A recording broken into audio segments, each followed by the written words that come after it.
Today, we are talking about the scapegoat. Now, this is not an archetype. We have been talking about different feminine archetypes and moving through them and embodying them. Scapegoat is something that people make us.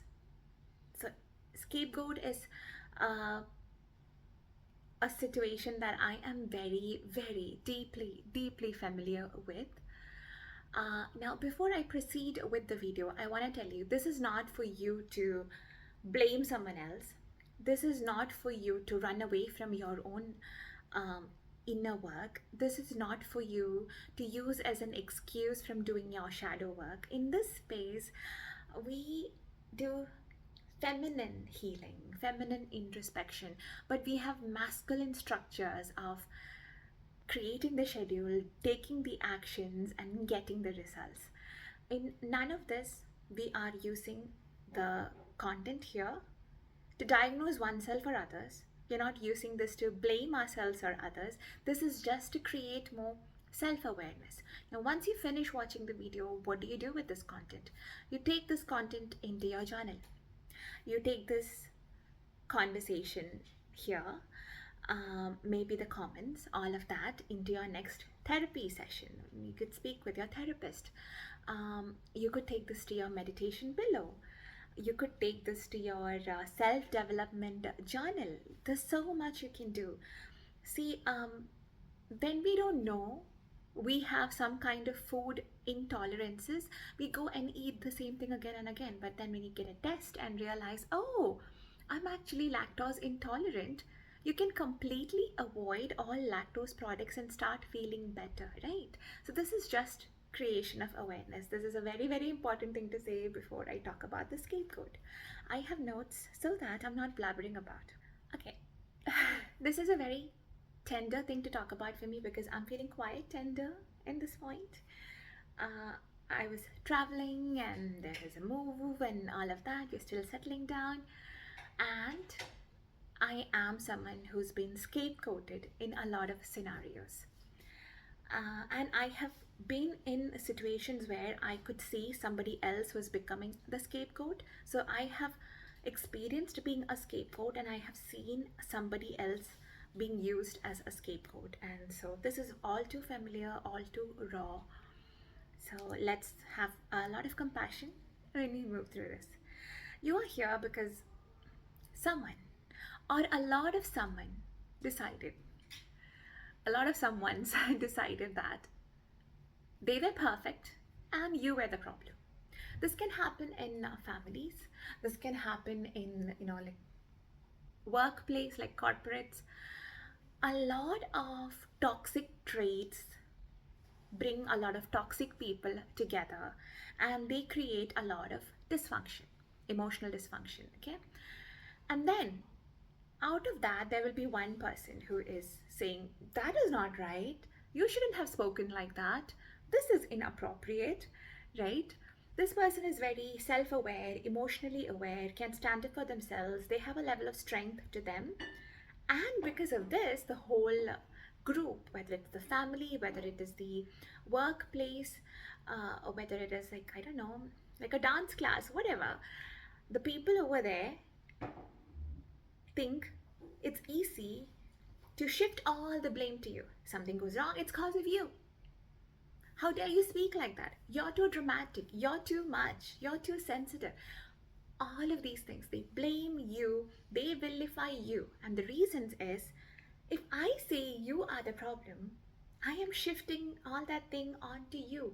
I do not have any responsibility to do any kind of work on myself because I'm saying I am so perfect. All these problems are happening because of you. You caused it. You caused me this. You caused that. You said that. I'm not taking any responsibility in what was my role in it. What did I think? What am I projecting? What are my shadows? What are things that are too raw for me? So, emotional dysfunction,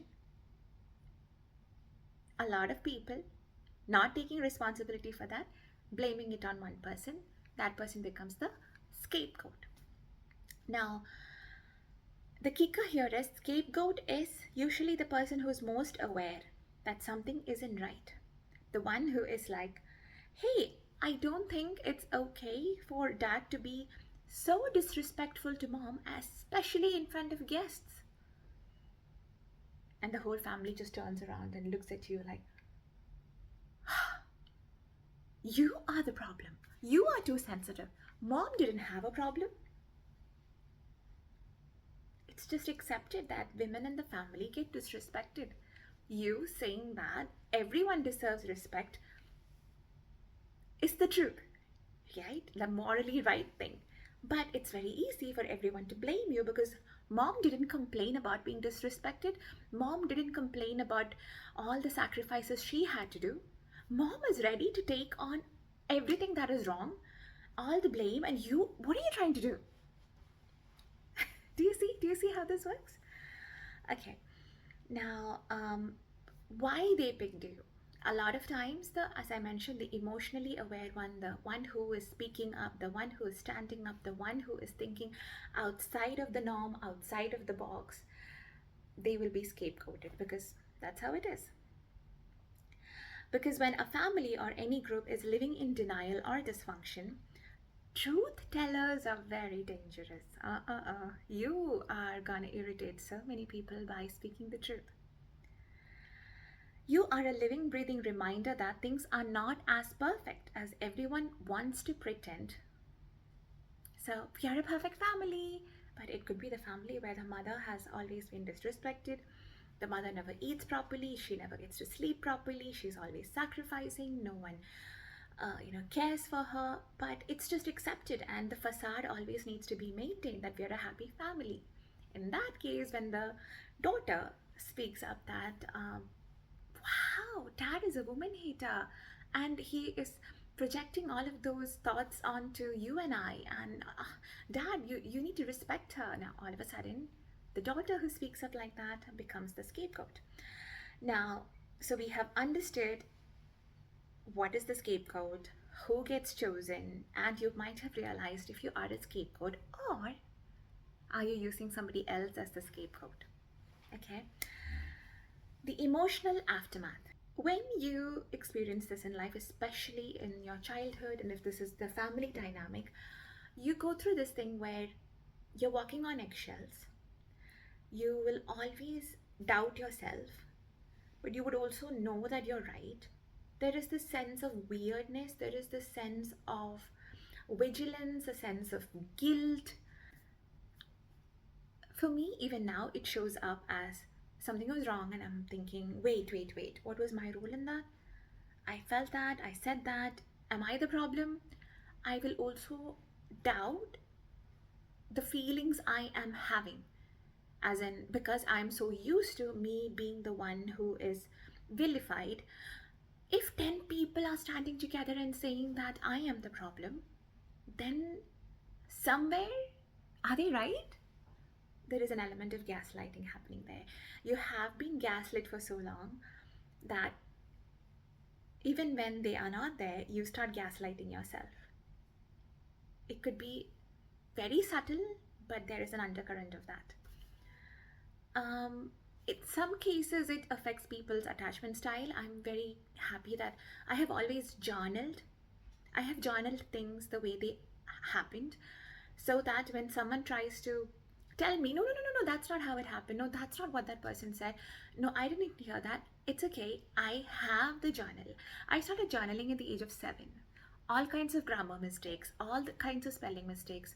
But there was a lot of dysfunctionality in my house growing up, and God just blessed me with this capacity to do the inner work from the time I was 7, and I didn't know it was inner work.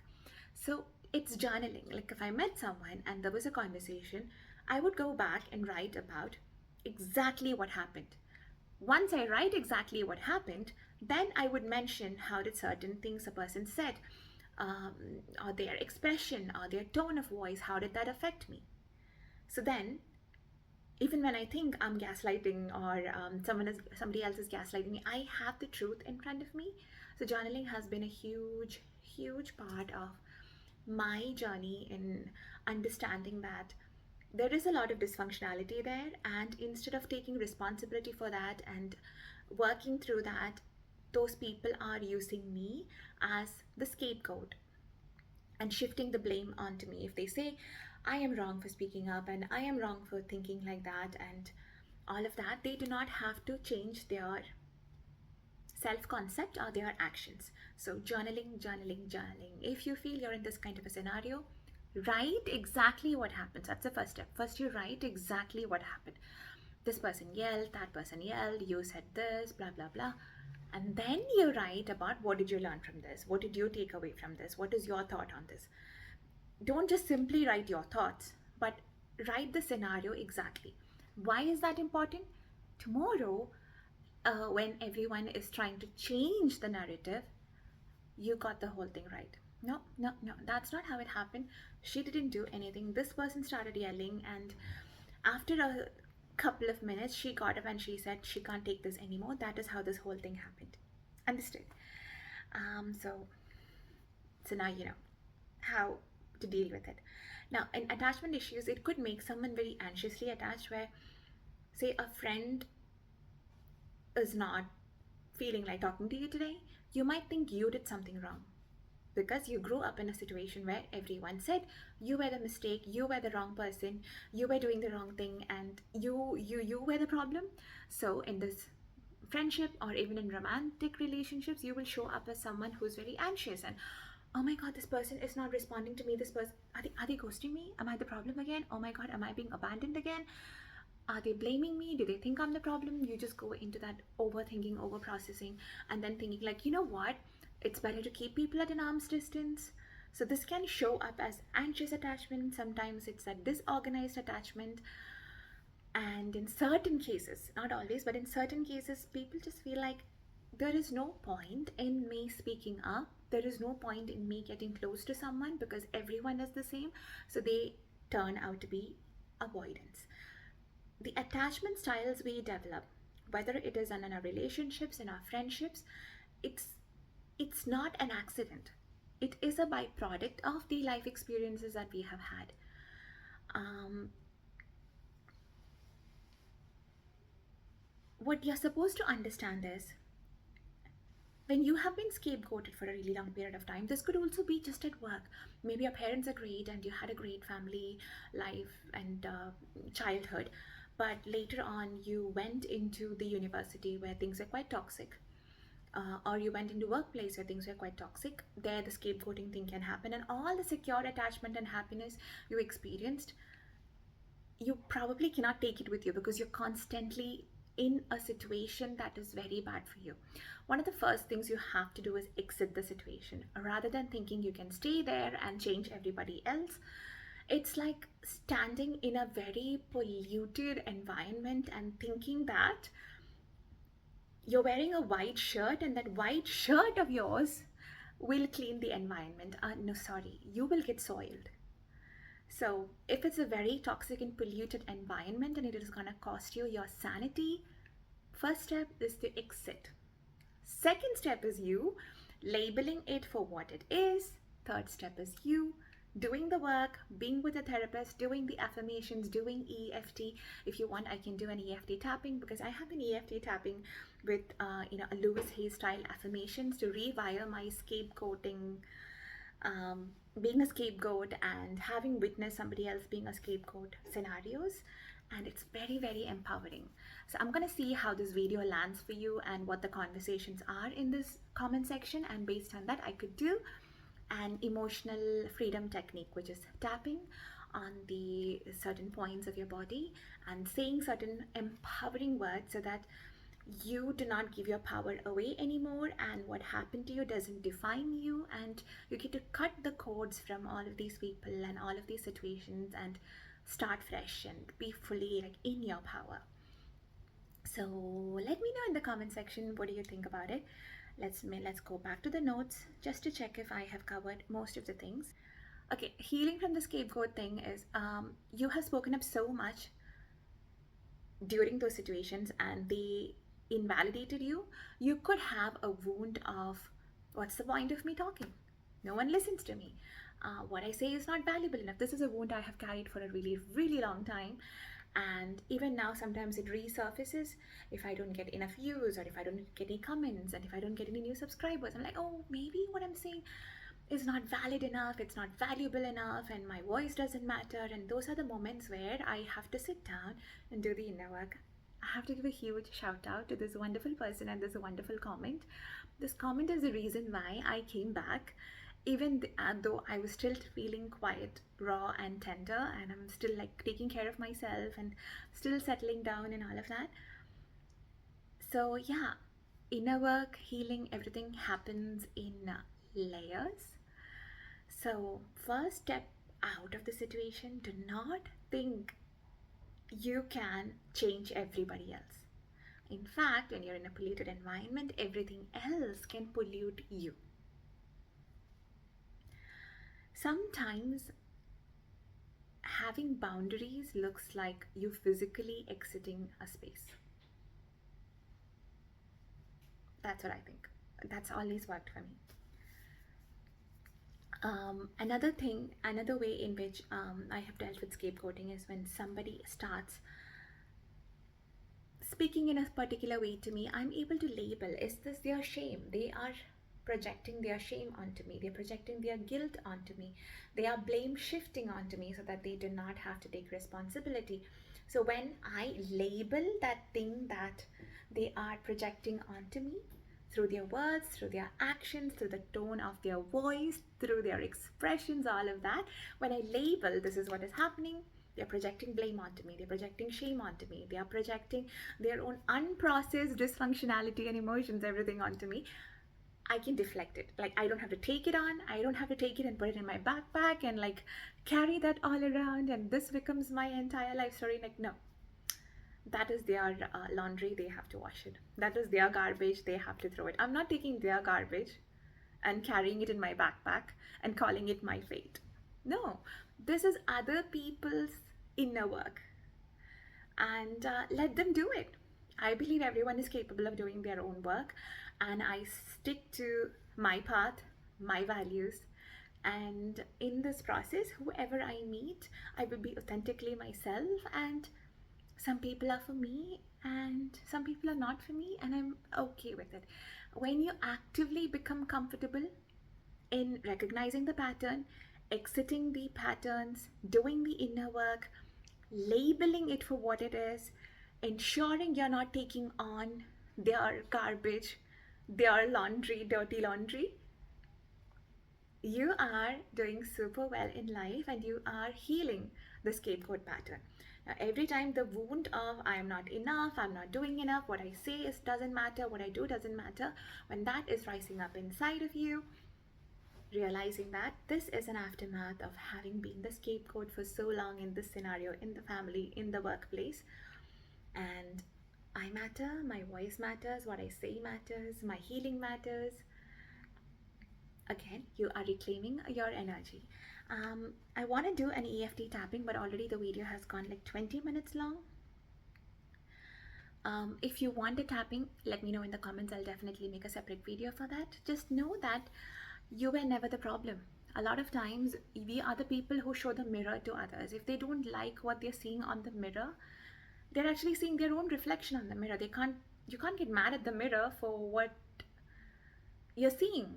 You're seeing yourself on the mirror. The mirror is not doing anything. I remember one question, and I've mentioned it over here. Okay, I'm not gonna name her or anything. She said there's all this toxicity happening, but she wants to save the relationship with this person. Can I be honest? This is something I had to learn the hard way. And some relationships are not worth saving. And in a relationship, in a friendship,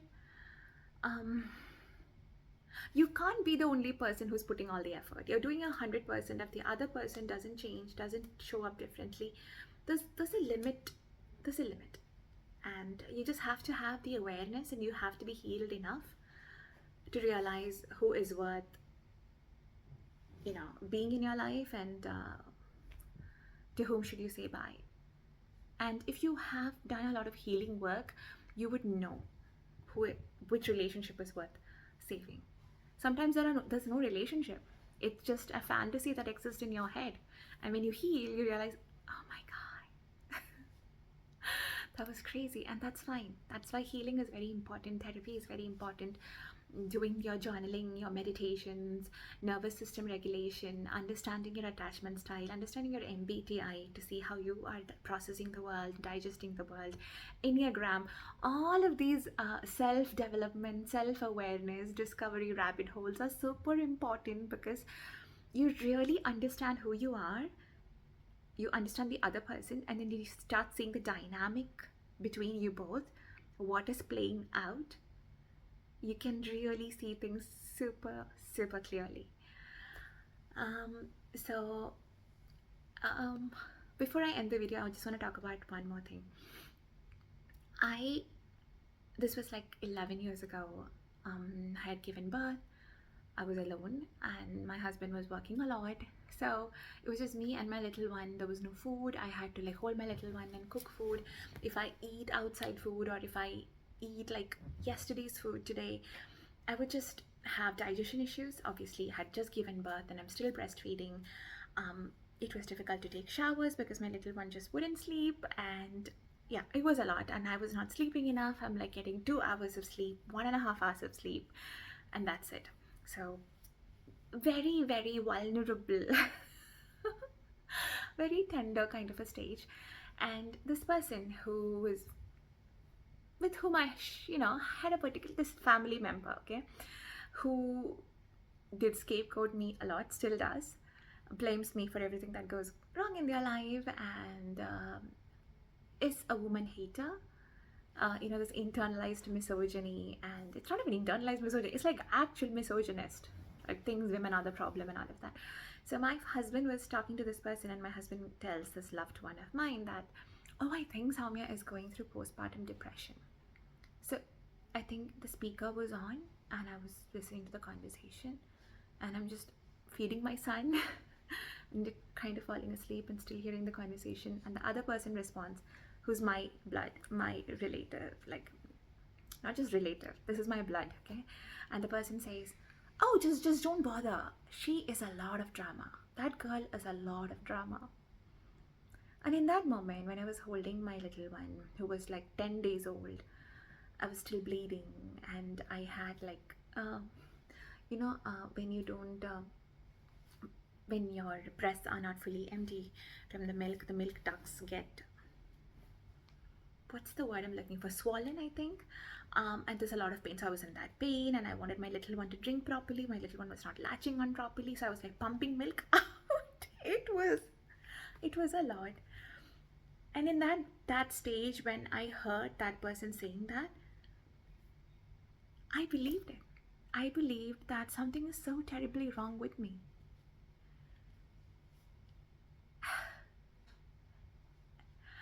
So what I want to tell you is, whatever in the world happens, do not let these people who once scapegoated you, who enjoy scapegoating you, who has a very toxic way of being with people, never let them come close to you when you're in a very vulnerable state, when you haven't rested well, when you haven't eaten well, when you're not feeling your healthiest, happiest, and all of that. Never let them come close to you, because then they have the capability of going to your mind and confusing you. So that's that. I hope you enjoyed the video, and I hope you got some value out of it. Let me know if you want to know how to rewire this. Do you want an EFT tapping with Louis Hay style affirmations to get rid of the scapegoating scenario? I would be super honored to do that. Bye bye.